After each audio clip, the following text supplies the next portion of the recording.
Hi everyone, my name is Samini Suleiman from Alligator Media. Today we are going to check how to create this.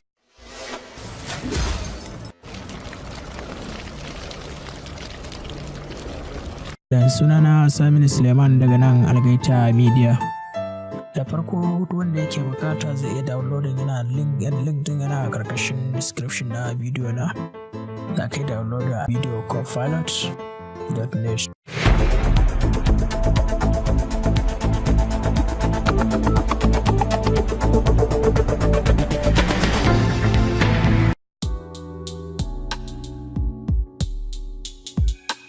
Za ka kirkiri wato new composition. As always ina amfani da 1920 by 1080 resolution. Za ka yi creating new solid layer background kenan. Za ka canja kalar da kake so.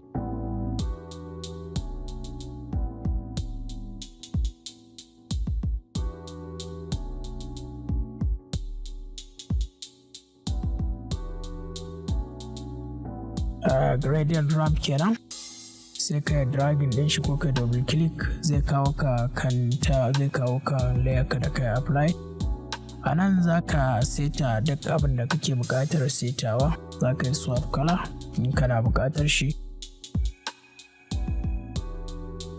Idan baka buƙata za ka iya koma setting ka seta wasu settings din da kake buƙata ko display ɗinka ko wani abu makamancin haka.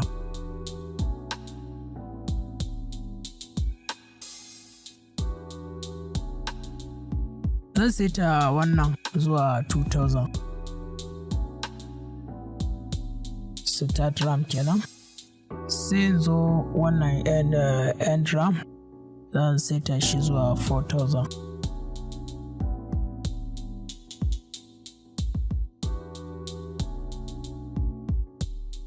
To daga nan abin da zan yi shine zan ƙara hanyar adjust din wannan. Wato RAM scatter as yadda kake son shi, sai kuma ka seta wannan shi ma yadda kake son shi kai swap color. Ni ga yadda nake setting dina. Daga nan abin da za ka yi sai ka mai da layer ka add kamar yadda ka gana yi.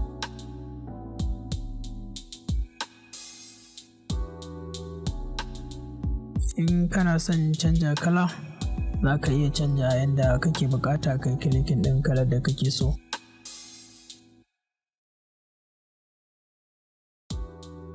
Za ka shiga text sai ka ɗauko text layer ɗinka ka rubuta abin da kake buƙatar rubutawa. Nan zan yi adjust na text ɗina. Wannan za mu duba shi daga baya.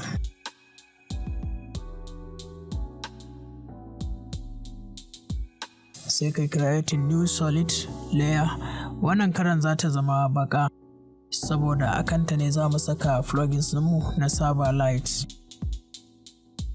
Yawwa tana saman text dina kenan. Sai ka je effect in kana da shi ka installing za ga video copilot sai ka je server. Yanzu na sa server light akan text dina amma ban yi apply da ta ba. Ga setting din da zan duba nan. Gashi sai ka yi selecting text layer, sai ka je wannan text style din sai ka zaɓi sunan text ɗinka kaga ya hau, amma sai ka rarrage setting ɗinka na nan gurin ka seta shi yadda kake so shi. Wannan shine zai ba da dama idan baka canja setting ba za ka ga haskensa ya yi maka irin yawa din nan ko rubutun ba za ka iya gani ba. Zan mai da wannan zuwa 61.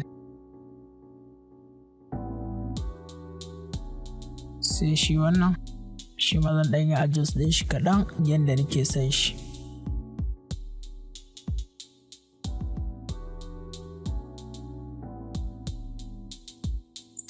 To idan ka yi ƙasa za ka dudduba za ka ga akwai setting da yawa. Wannan shine zan seta start offset ɗinsa zuwa 100. sai in keyframe na farko, sai in ɗan matsa gaba da shi kaɗan, yawa sai in dawo da shi 0 ɗinsa, shine zai nuna kama wutar kenan idan ka yi shi haka.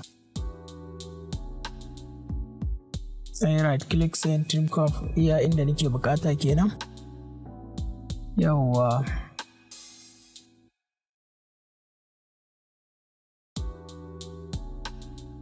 Yanzu za mu run preview mu ga abin da ya sauwaka,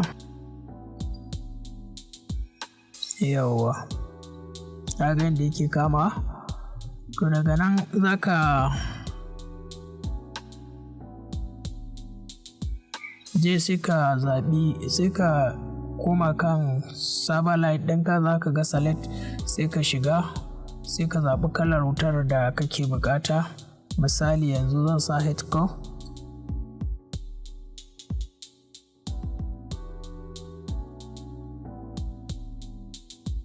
yanzu kaga wannan shine kalarsa hasken, sai ka canja kalar shi daga nan ka mai da shi irin kalar wutar da kake bukata din. In wuta ce normal wuta, kaga za ka saita shi a ƙasa, kaga ɗan orange nan shine zai baka kalar wuta, sai ka saita shi shima zuwa da yanda kake ganin kalar ta kai maka. Har yanzu dai za ku ga hasken bai kai mana yanda muke bukata ba, muna tafiya ne sannu a hankali yanda kowa zai fahimta. Za ka iya zuwa kai add idan ka ji kan light ɗin, sai ka mai da ita a layer ɗinka screen kamar yadda ka gana yi a nan, ita kan solid layer ɗinka wadda ka sa saba light a kanta. To yanzu zan sake adjusting ɗin kalar ne kaɗan saboda ya bani irin kalar da nake so, yawa.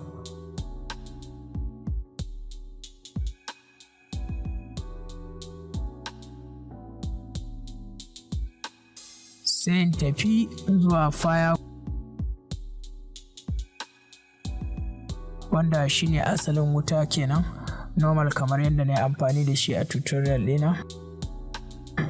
Zan ka kula za ga gashi ta kama, yes.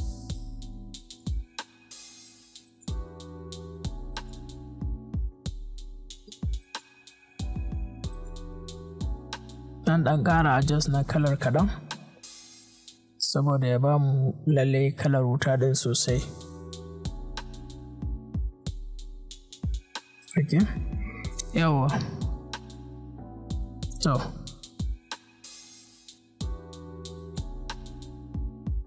zan iya adjust na kala na background ɗina, in canja masa kalar da nake bukata.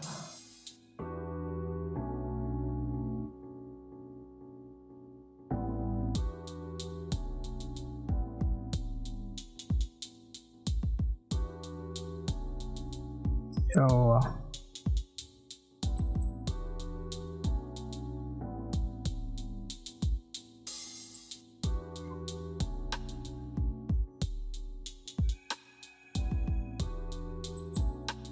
Thank you. Sunana Samin Suleiman daga nan Algaita Media.